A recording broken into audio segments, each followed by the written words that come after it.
Okay, hi, welcome. This is our third edition of the Dialectics of Enlightenment reading group, which is part of the Beyond Linguistics reading group initiative, which basically involves people reading books and responding both by talking about the content as in a normal reading group, but also by making artworks or memes and kind of using them as a catalyst to the conversation. So this is the first, which is going straight onto our Acid Left YouTube channel, and before that onto our Patreon. The original first two chapters of the D of E, as I'm going to call it, Dialectic of Enlightenment, shortened D of E, actually went on another YouTube channel called Theory Wave Nights, and we've kind of restarted it, having started the Acid Left channel, and we're going to carry on the Beyond Linguistics reading group and the rest of the D of E on this new channel.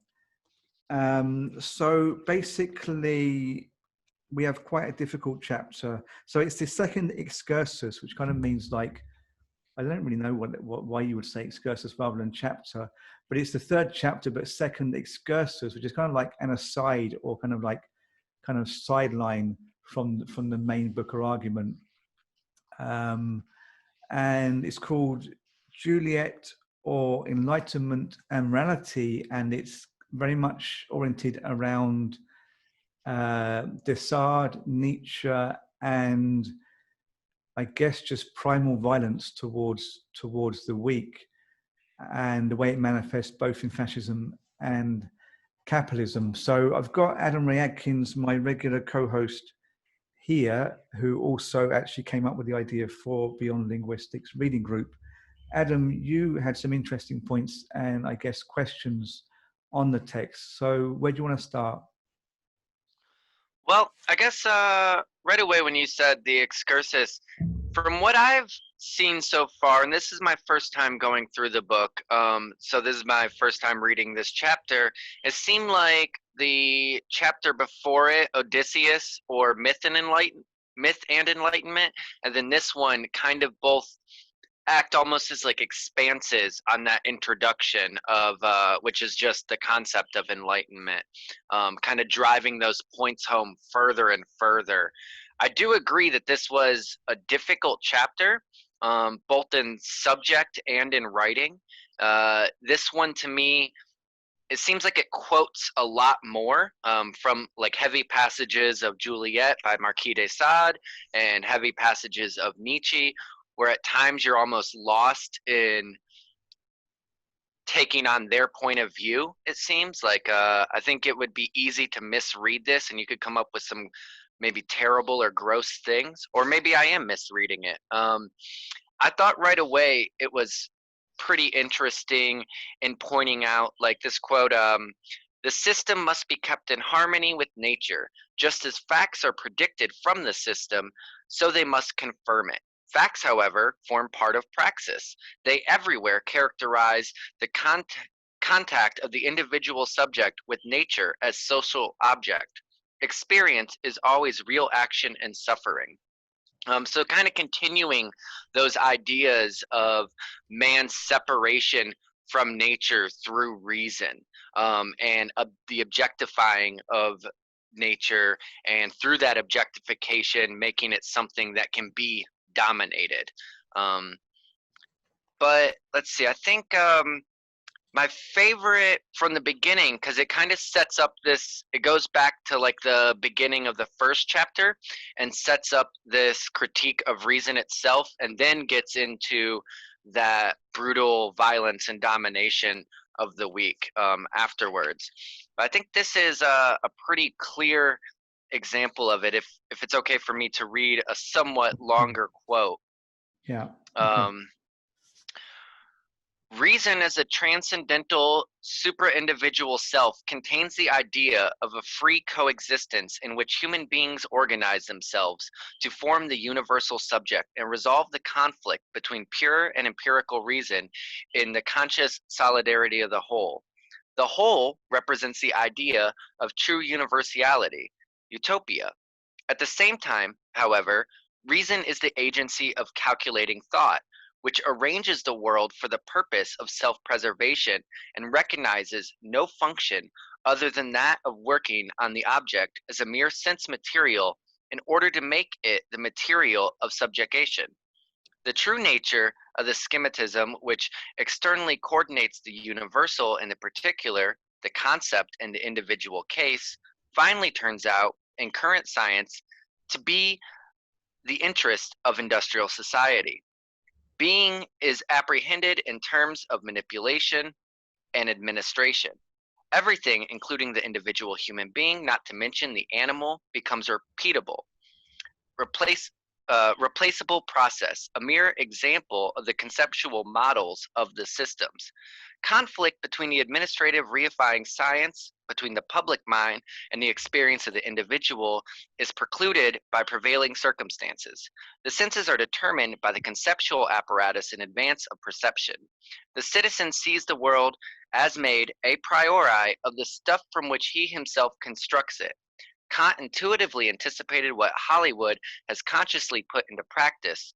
Images are pre-censored during production by the same standard of understanding, which will later determine the reception by viewers. The perception by which public judgment feels itself confirmed has been shaped by the judgment even before the perception takes place. So I do want to get your thoughts on that, because I think it sets it up perfectly and almost encapsulates the first chapter as well. This idea that although reason presents itself or has this possibility of seeing the whole, of creating this, they call it a utopia, it is the reason of calculating thought, and what it ends up doing is taking away any individuality. You know, they say that every human being, not to mention animal, becomes repeatable, replaceable. They're just the same thing. Like you're just a representative of whatever socioeconomic or ethnic or any other thing, your profession. You're just a representative and you're not important. So the individual becomes reduced to just like this statistic, which is the way the science is representing it. And that this conceptual apparatus, it conceives of ways of looking at the world, and then the world is looked at through those lenses. It's kind of confirmed, and then we take the world to be, well, that's just what is.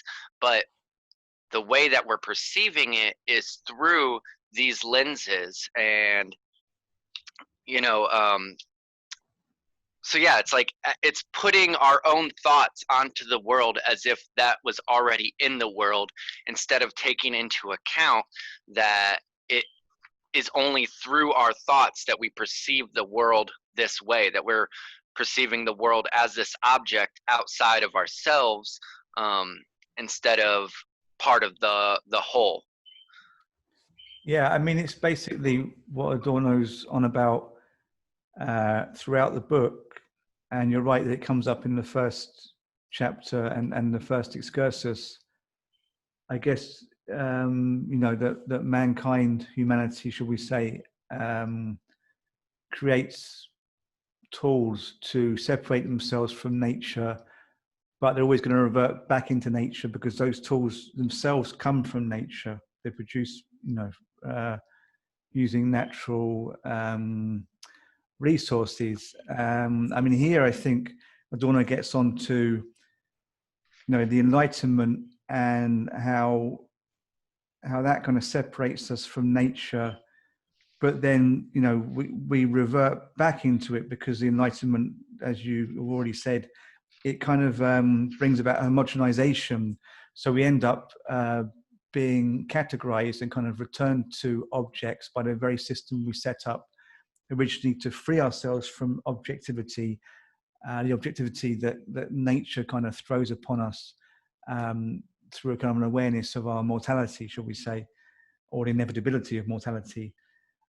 What you get in this chapter, I think, the step onwards, is where Adorno and Horkheimer suggest that fascism tries to kind of one more time extract us from that system.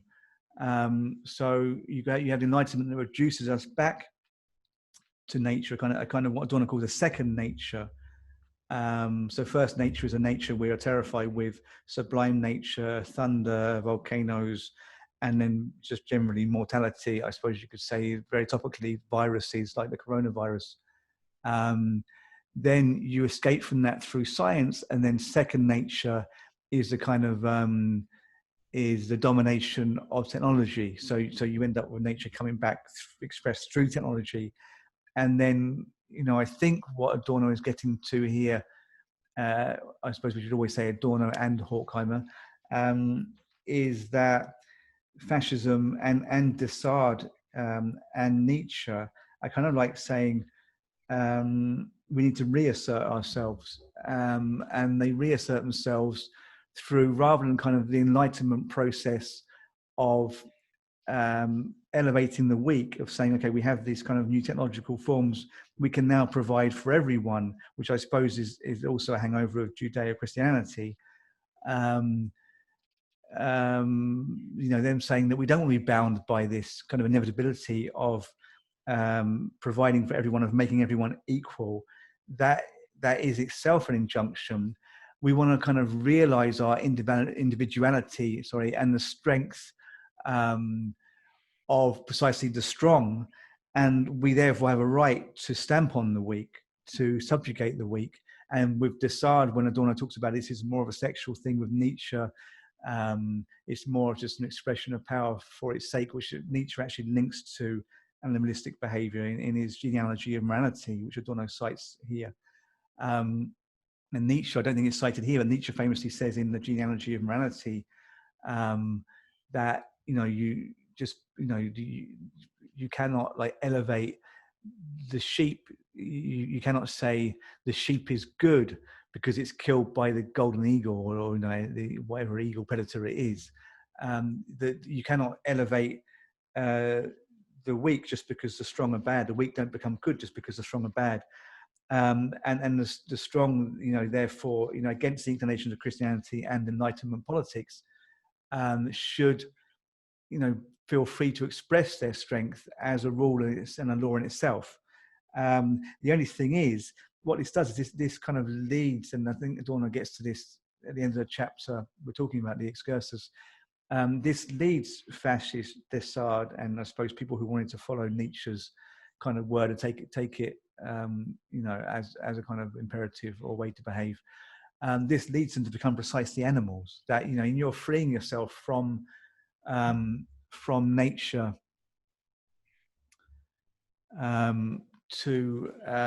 freeing yourself from nature or second nature, from the impositions of technology and the Enlightenment politics, by just being, outright aggressive towards the weak and towards women, as expressed here, and towards they talk about Jews, being Jewish Germans that have fled to America.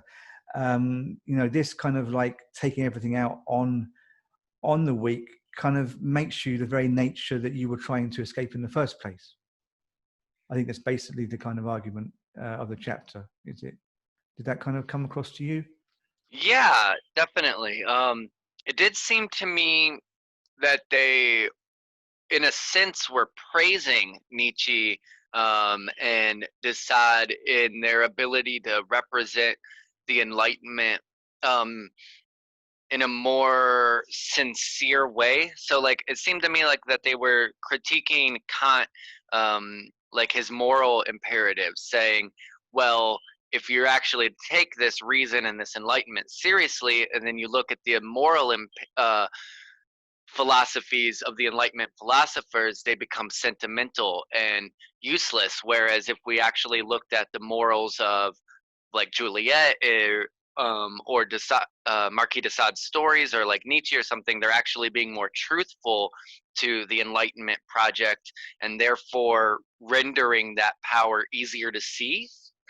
Or that's what I was getting out of it. And it seemed to me that that's why it at times became difficult to read, because you're reading those long passages which are kind of like justifying these awful things. Well, but yeah, for sure, yeah. I mean, that where they kind of take Descartes, and I think Nietzsche as well, on women, certainly Descartes on the weakness of women and the kind of justification of mistreating women, and then it being Descartes, you're thinking then, for sexual gain.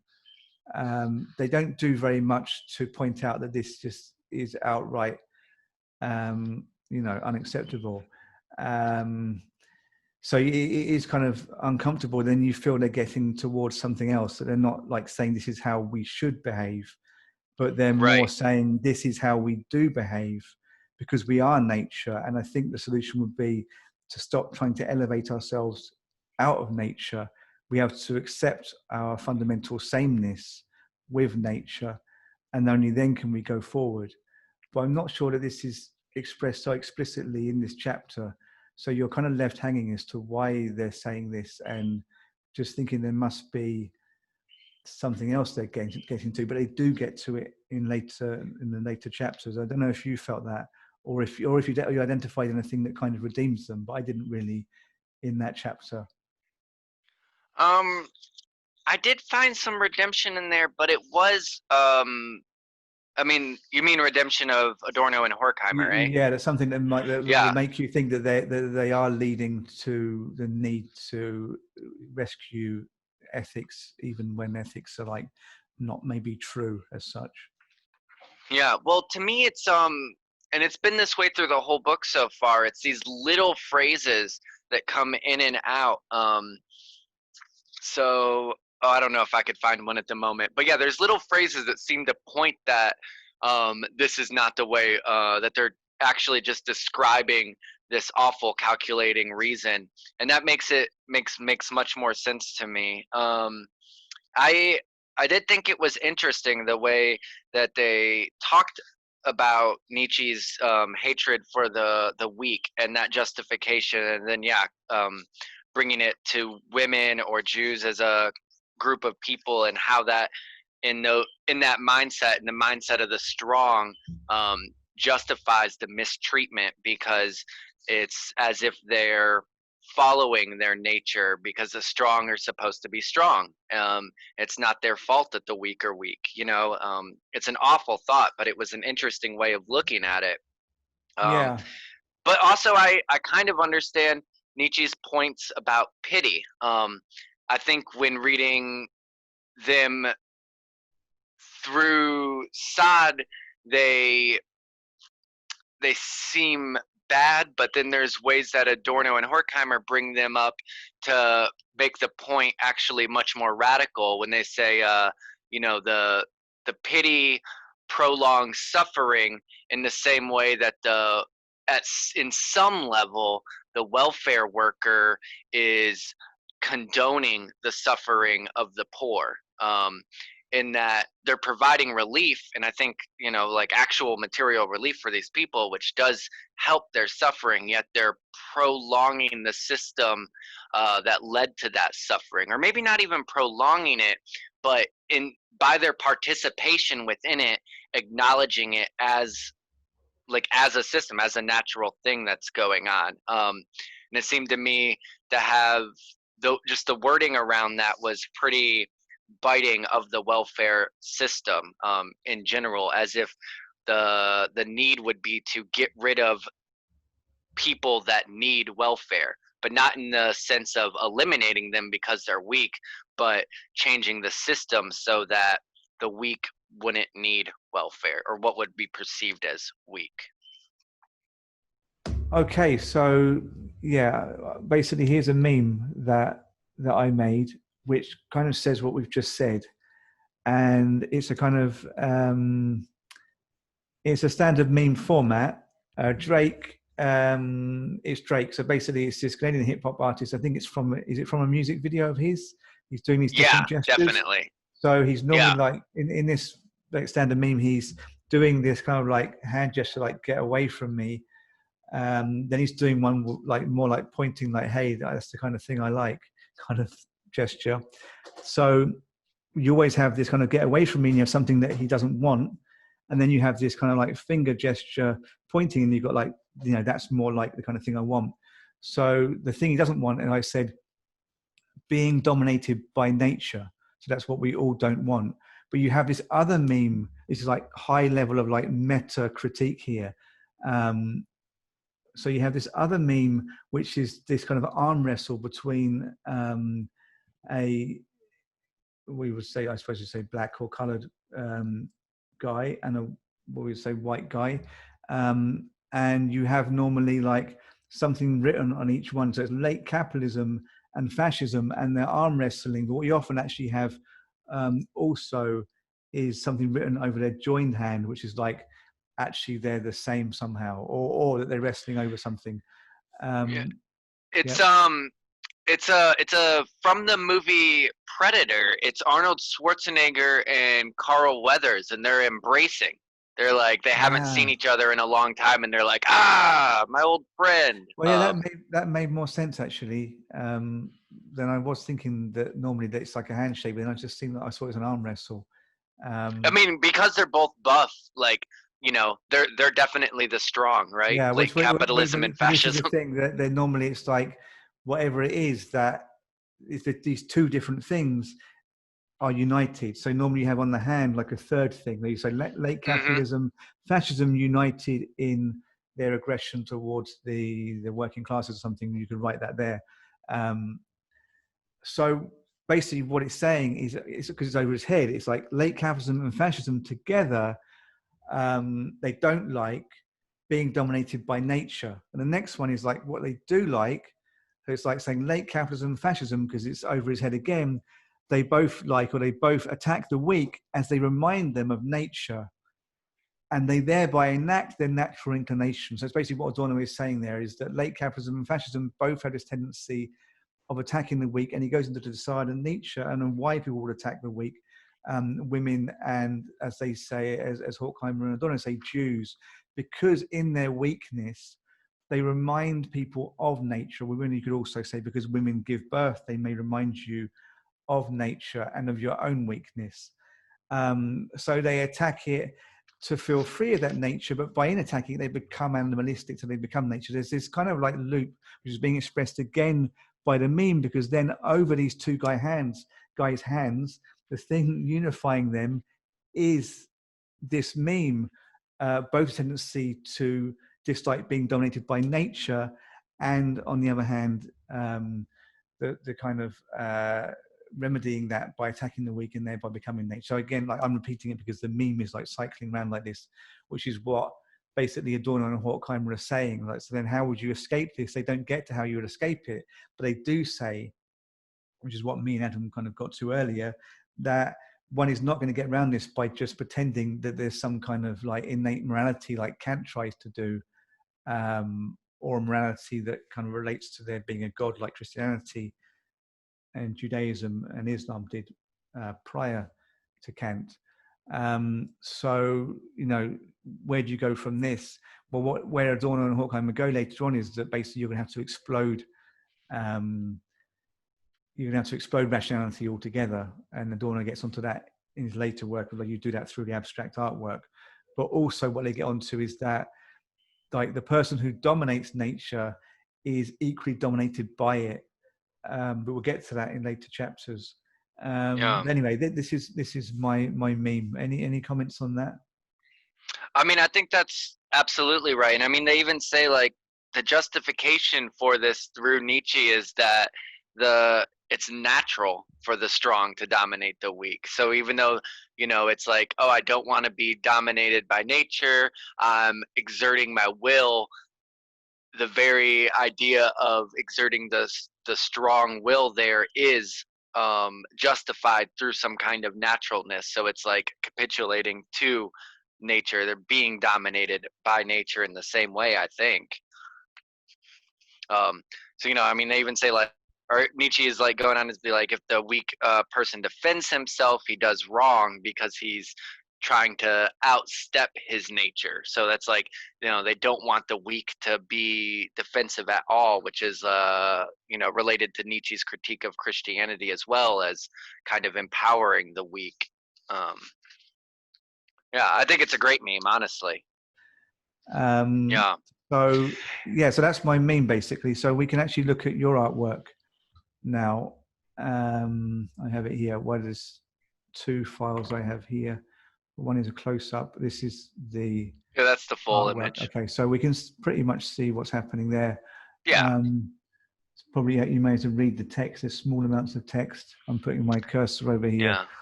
Yeah. But yeah, okay. So tell us about this artwork you've made. So on the left it says depend on a shared vision and growth, and then on the right the small text says often business partnerships outlast actual marriages. Then the big text, which is probably readable, is I've always been willing to risk everything to have freedom. Well, like I said, I did struggle with that this. That large text, where is that? I'm not seeing. Oh, because it's there. Okay, now we can see it. Yeah. Okay. Yeah. Like I said, I did struggle with this, and especially about, we didn't touch on this yet, but the parts about love, and all of that, and this equation of woman to nature. So obviously that's why I have this woman, Anna, I can never remember her last name, Anna Diarmas.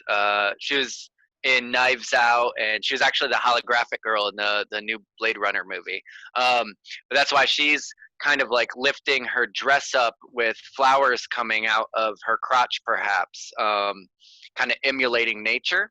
But I think the look on her face kind of makes it more ambiguous, where she kind of has a power of her own, like, questioning the viewer in a way. And then over to the left of it, you have a businessman who's upside down and tied up. And he's also faceless and ashamed, showing his own weakness in the face of nature. And then, so in that quote I found about often business partnerships outlast actual marriages, I thought that spoke to something in there about this reduction of love, splitting it between the bodily pleasure and the heavenly pleasure, as if they can't exist together. That's like something that they say the libertines and Juliette and her friends are doing in de Sade's work. They can't imagine the ability for those two things to be conjoined. And I'm not quite sure if Adorno and Horkheimer were using that as a positive or negative, but I found it intriguing. And myself, I personally find a great deal to be explored within love. Following, I know we're getting outside the text here a little bit, but following people like Eric Fromm or even Alain Boudreau, who see love as this ability to transcend the individual in a society of like mass individualization. So as where maybe before it wouldn't have been that, it kind of acts as that now. And then you see that also they talk about the way that where is it? They talk about the fascist collective, by getting rid of the family, and all of that. And then you see this veneration of the fascist collective and the power that it holds as this like really perverse version of that. And I thought that was an interesting point as well. But I tried to touch on multiple things that were in the chapter and try to wrestle with them. Oh, and then of course, she's kind of laying on top of or next to a Capital One venture card, which is like made out of the ocean, kind of, which I thought was just such a fucking ridiculous advertisement to see. And, like this idea that capital, is like natural like that, it's like sailing the seas almost. Yeah. Or associating, I suppose, again, capital with nature. It's kind of willingness, Right. A desire to get back to nature through its subjugation, or maybe even the inevitability of returning to nature, but trying to control that, how that happens through spending money in certain ways. Yeah. I mean, it's a good image. Yeah, I mean, I like the way you kind of discuss it. Yeah. What were your thoughts on the way that they discussed that love love and like sexual love and romantic love, heavenly love, all of that in there. Because I found a lot of really interesting like quotes and passages from there, but I did find it somewhat difficult to parse out what they were actually saying Do you have, at the end of it all. do you have like a particular passage? Oh, so for all their libertinism, Juliette's friends conceive of sexuality as against tenderness, of earthly as against heavenly love. Not just as a degree too powerful, but also oversimplified. The beauty of a neck or the curve of a hip acts on sexuality not as on historical, merely natural facts, but as images in which the whole of social experience is contained. This experience harbors an intention towards something different to nature, a love not restricted to sexuality. And then late a little, just like skipping a couple lines or whatever, what is true in all this insight into the disassociation of love, the work of progress, this disassociation which mechanicizes pleasure and distorts longing into a deception, attacks love at its core by turning her praise of genital and perverted sexuality into condemnation of what is unnatural, immaterial, illusory. The libertine Juliette has thrown in her lot with the normality which belittles and restricts not only the utopian exaltation of love, but physical pleasure, not only the loftiest joy, but that which is nearest at hand. The cynical rue whose side she takes has metamorphosed in, with the help of the sex educator, the psychoanalyst, the hormone physiologist, into the open-minded practical man who extends his affirmations of sport and hygiene to include a sex life. I thought that was a little great passage there. Yeah, I it's mean, like they seem to circle around quite a lot, and one thing that they do often in this book, and Adorno does in other books, is present something and then present its counter argument quite seamlessly without saying it's a counter argument, and then kind of come to some kind of synthesis. I think that makes it kind of difficult. So you don't really know on which side they stand. They sometimes go full on, even praising the aggression, as you said earlier, and then they kind of pull back from it, but then they maybe like lean back into it. So it's difficult to really, again, know what side they're coming down on here, but that they're not, convinced completely maybe by a romanticized vision of love, particularly as they're kind of critiquing Kant and this kind of notion of a kind of higher moral kind of love or friendship that Kant elucidates. So it seemed to me though, or the way that it made most sense to me was trying to separate them was like the issue itself. That where does it end? This with the help of the sex educator, etc. Like this idea of bringing like physical intimacy and the love life into something that could be so easily controlled and quantified in like that scientific realm. Like you just need the right sex therapist or something like that, and it kind of takes away the passion and the immediacy of the issue, where if like you're just looking at, oh, I have a healthy sex life because it's good for the heart, it's like that, it kind of misses the whole point of having a healthy sex life.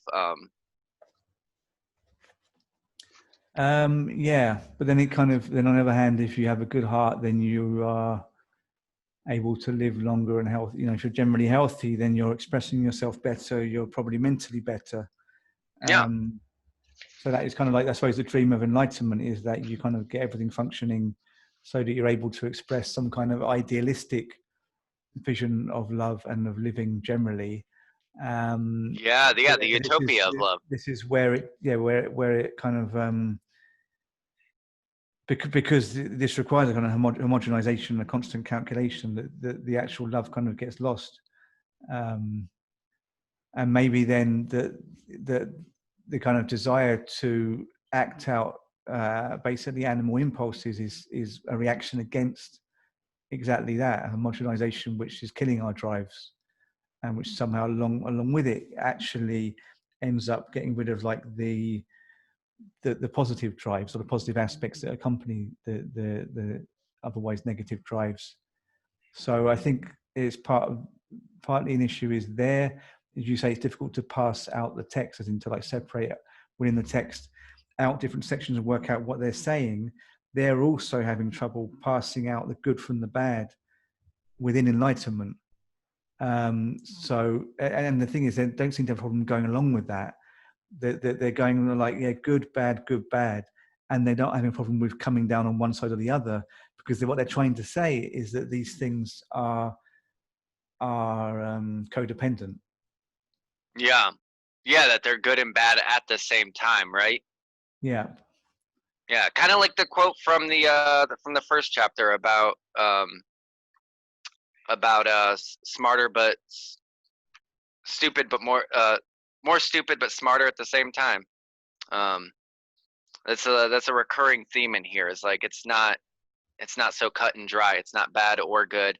It's that they interact together, just as the way that the system produces what is observable, and then what is observable reproduces the system, which allows you to observe. It kind of all goes back and forth like that, which I guess is what makes it dialectical. The last thing I wanted to... There's a kind of dialectics, though. Adorno specifically doesn't see the dialectics rising up to a kind of alphabum or a Hegelian meeting of the dialectic in some kind of higher reality, or something that resolves the two opposing poles of the dialectic. For Adorno, they're more kind of constantly opposing each other, and the outcome is often a negative which needs to be resolved again, rather than seeing the outcome as a positive, which then kind of leads into a new cycle. So yeah, I mean, it's kind of in keeping with Adorno's negative dialectics, what he calls it, that there isn't really any resolution. So I guess that's why one doesn't find one in his work. But I wanted to actually just get on to some stuff happening now in the political arena, and some things that made me think about this. You can probably, if you had anything to say, you could probably, I mean, if you had anything specific you wanted to say now, you could probably work it into this. But just thinking about this idea of women as kind of weaker, and also as threatening, because they remind you of, of your own kind of linkedness, or your fact that you're linked to nature. This portrayal of woman through Melania Trump, when she gave a speech during the Republican convention, and just how I don't know, she's kind of made safe in a way. She's kind of tamed, but also she's kind of weaponized. She's dressed up in this army gear, and I found that kind of funny. But then also what I found funny is something specifically that she's saying, or not actually funny, but something somehow rather telling. And then this is like, if fascism and capitalism are for Adorno and Horkheimer, this kind of return of politics to instincts, or rather they seem to portray a ruling class that in no way subscribe to the morality that they promote and that they ask the working classes to follow. And they actually say this somewhere in that excursus, that that there is this kind of this way of behaving, this ethical way of behaving, but it's one that isn't designed for the people that run the world. But then you see the kind of thing that is said here. So basically, it starts with the introduction, like she says something, hi, Melania Trump, and blah, blah, blah. But then it cuts into something else she said. And basically, a very sentimental view of a visit to a children's hospital. And then you think, the powerful seem to be in this constant position of, telling sentimental stories to make themselves credible. I just want to show this to demonstrate what I'm saying.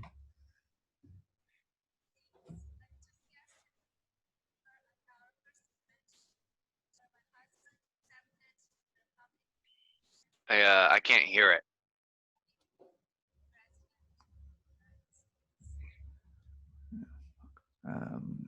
Hang on. So I need to share computer sound. Okay, there you go. So we'll start with that again. Good evening. It seems like just yesterday that we were at our first convention, where my husband accepted the Republican nomination and then became our 45th President of the United States. I have also been moved by the many children and families I've spent time with at hospitals, schools, and other locations around the world. Children who are dealing with pain or illness that would break even the strongest adult. Parents who are grateful to wake up every day and see that their child is still alive. These families are a testament to what faith and medicine, strength and science can do. On my first international trip as First Lady, my husband and I visited places of great significance to the three major religions: Islam, Christianity, and Judaism. One special memory from that trip is of a young boy I had privilege of visiting while at Bambino Gesù Hospital in Rome, Italy. While there, I read the little boy a story and learned that he and his family had been waiting for a heart for a very long time, and he had a grim prognosis. His situation brought my staff and me to tears, and we spoke of a little else as we flew to Belgium for the next part of our trip. Okay, so I found that I found it interesting. We'll just get back to the image of Melania here. I found it interesting that she's kind of brought in to say this, to act like a woman, like she's the caring side. I don't imagine Trump saying something quite like what she just said, or it just wouldn't be very credible if he ever did. And her doing that whilst in front of all of these American flags. I mean, that's excessive amount of American flags, even for a press conference from a first lady. And then in this obviously military type uniform, and at some point, or a couple of points, she talks about the boys from the military and stuff. So it's a kind of militaristic speech at points. That she's brought in this caring role, and yet a symbol of the military might of America. So there's kind of a lie there. It's not. It kind of gives away the fact that surely they're saying this stuff to kind of reinforce in the public, this is how you're supposed to feel, pitying, sympathetic, to keep the public weak, whilst actually, how they behave and what they're doing is something entirely different. Right. Yeah. It's like they're pushing you to feel pity and sympathy, and she's claiming it for herself, but obviously if they really cared, they could help anyone in these situations. Yeah, it's a very strange image, to say the least. That olive green vest is very militaristic. A confused vision of femininity, yeah, but also just a very funny figure, and why they decided to make her important now. She seemed to kind of really shy from involvement in anything in the first couple of years, but just like this kind of very awkward thing of she doesn't speak brilliant English still, which is fine for me, but I mean for the Republicans who are like they play on these fears of foreigners taking the jobs, Yeah. And yet she's in the White House. For me, this is fine, but it somehow contradicts their own mentality. And it's kind of like, how does she seem so Russian when she's not Russian at all? She's from just next to Italy, isn't she? From Slovakia. Yeah, Slovenia. No, Slovenia. I meant Slovakia is not next to Italy. Slovenia, yeah. I mean, but she has this very cold, icy, and not particularly Mediterranean demeanor at all, and she plays on like James Bond style fear of Russian spy woman, what I mean? And I think they really kind of hammed that up by putting her in this military style uniform. Yeah, definitely. I don't know. Her accent's not that different from like Zizek's, minus Yeah, I the suppose lisp. that maybe it is, but it's weird then how suddenly Eastern accents get as soon as you get into Slovenia. This was another representation of femininity, which isn't, well, it's a bit different, but let's just watch it. Wait, who is this? Good evening, America. I'm Kimberly Guilfoyle. I speak to you tonight as a mother, a former prosecutor, a Latina, and a proud American. And yes, a proud supporter of President Donald J. Trump. Why? Because he is the president who delivers for America. He built the greatest economy the world has ever known for the strivers, the working class and middle class. As commander-in-chief, he always puts America first. President Trump is the law and order president.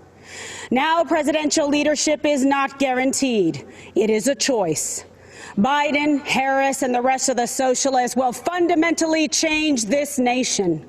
They want open borders, closed schools, dangerous amnesty, and will selfishly send your jobs back to China while they get rich.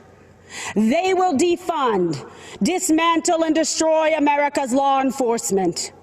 When you are in trouble and need police, don't count on the Democrats. Okay, so that was like obviously a woman again. She is an advisor to Trump. I think it must be some kind of press advisor. She was a TV news personality, apparently, and you know, kind of quite a stark message about law and order. So I kind of like that Adornian, you know, thing of force being used by the powerful. I think, you know, I think that's why I played it. That was a bizarre clip. Yeah, I mean, that it's was just from the full of such the nonsense, but Republican it's very National Convention. representative. Yeah. That's I mean, the style they seem to be going for. Though. They seem to have gone out for outright kind of a really naff kind of TV presentation style.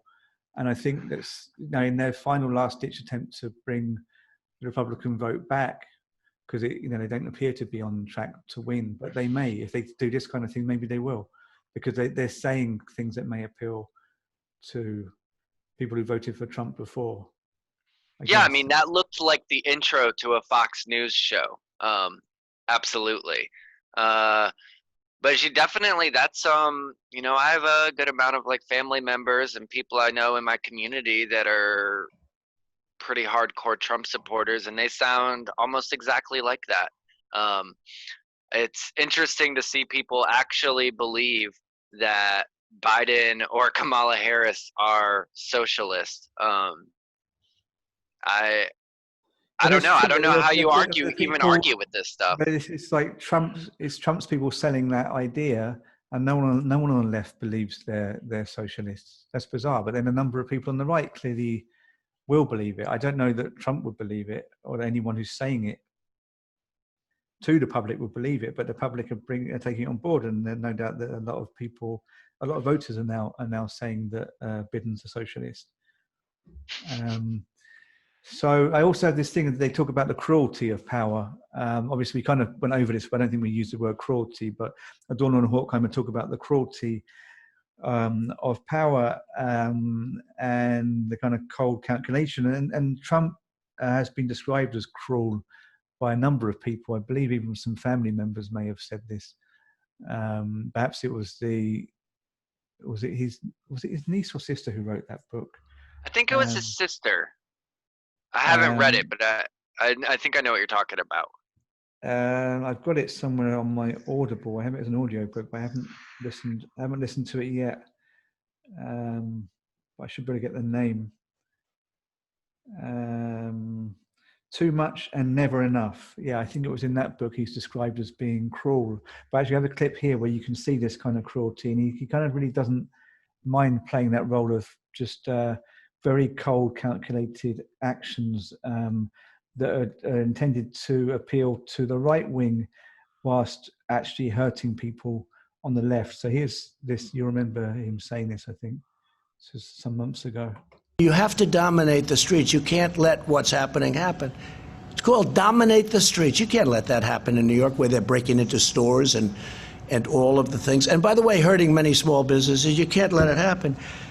Equal justice under the law must mean that every American receives equal treatment in every encounter with law enforcement, regardless of race, color, gender, or creed. They have to receive fair treatment from law enforcement. They have to receive it. We all saw what happened last week. We can't let that happen. Hopefully George is looking down right now and saying, there's a great thing that's happening for our country. There's a great day for him. It's a great day for everybody. This is a great day for everybody. This is a great, great day in terms of equality.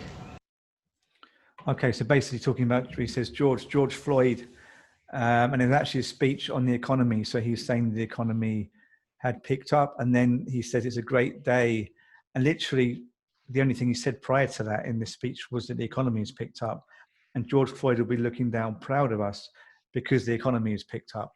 So a very kind of cruel thing, trying to use George Floyd to kind of boost his own image at a point in which he was saying that the protesters, Black Lives Matter, were socialists and anti-fascists. And actually on his website at that point had a kind of like, we need to do away with anti-fascist kind of message on his front page, and sign up if you want more news on, you know, opposing anti-fascists, which surely means like being fascist. Yeah, that was a disgusting little speech. It reminds me of this quote from the chapter that we read. From the first, that reason has been unable to rely on its attractive power alone, and has supplemented it with the cult of emotions. In appealing to this cult, it turns against its own medium, thought, which was always suspect to this self-estranged form of reason. The tender effusion of lovers and films already functions as a blow against this passionate theory, and that is taken further in a sentimental argument against any thought which attacks injustice. Yeah, that trying to use George Floyd to talk about how the economy is doing and to condemn the people that were speaking up against his death. It is both cold and calculated, yet it's also trying to appeal to people's emotions at the same time. It's like a cold, calculated appeal to that part of people, and pretty nonsensical to anyone that doesn't already buy into Trump's logic, right? Yeah, well, I suppose he's not trying very much to convince people. He's trying to keep people with him, or to just to bring people back, or keep potential non-voters, people who may not vote this time. But they don't seem to be very capable of convincing. Like, I don't think they can convince any leftists over to them. But there's some kind of wavering middle of people who don't really know much about politics, who may be convinced by the emotional messages. But that, more than anything, that can only have hurt people. I suppose that's what you're saying. You can only have pissed off the left. It can't really have looked that impressive to anyone on the right. Although it is, I mean, it is interesting. Calculated, it seems calculated, but then he doesn't seem capable of calculation a lot of the time, Trump, which seems bizarre. But I think he's just allowed to he's let loose to talk his nonsense, in the knowledge that he will, sometimes hit the mark and do something very cutting. Or maybe sometimes he's just on form enough to like pull one out of the bag and do something very cutting and horrible deliberately. And other times he's just sort of blithering wreck. But it's a mystery to me. It seems to me that someone else puts these people in place, kind of puppet masters behind the scenes. You know what I mean? I mean, it's not like anyone can rule a country alone anyway. So they're puppet masters for other sadistic people. And in that sense, sometimes the politicians might actually believe the sentimental stuff they're saying. You know, I mean, does Melania Trump get upset when she sees a sick child in a hospital? Very possibly. You know? Right, yeah. But it's pretty different to be upset by the sight or thought of a sick child and actually try to alleviate the sickness. Yeah, well, this is true. Yeah, but she can still kind of do her kind of little speech there, and then people behind the scenes are doing something entirely different, and that's not much Right. different from what's happening all the time with Trump, I guess. Yeah. But that, that, I mean, I suppose really, if you want to relate that to Adorno and Horkheimer, rather than just being a banal statement, this thing of the sadism of power is often the sadism of power is happening quite far behind the scenes. It's not just the guy on the podium speaking. Yeah. That's something in itself, but there's this whole other mechanism, which is a lot colder, actually, than the politicians speaking on podiums, who are, they can conjure some kind of empathy now and then, or they might even sometimes feel it, but the system itself is brutal. It is. It's like towards the end of the chapter they say something like happy life in a horrible world. The life is refuted by the world. Like they can do these happy little things, but the world is terrible. Then that little happiness, those little gestures of showing sympathy to the sick child, don't really amount to much of anything. No, you can have these kind of small moments. You have these moments that function within a dysfunctional whole, or function, or in which humans function emotionally. But look, we're going to have to wrap up here. So that's been a fruitful conversation to some extent. We hope we have more people with us at some point. We will probably be talking about this next chapter, which will be the culture industry chapter, with artist Vladan Jeremic. And Rainer Radel, they work together, Vladan Jeremic and Rainer Radel, and we'll be back with that discussion sometime next month. Okay, so thank you very much for joining us, and see you shortly. So stop recording.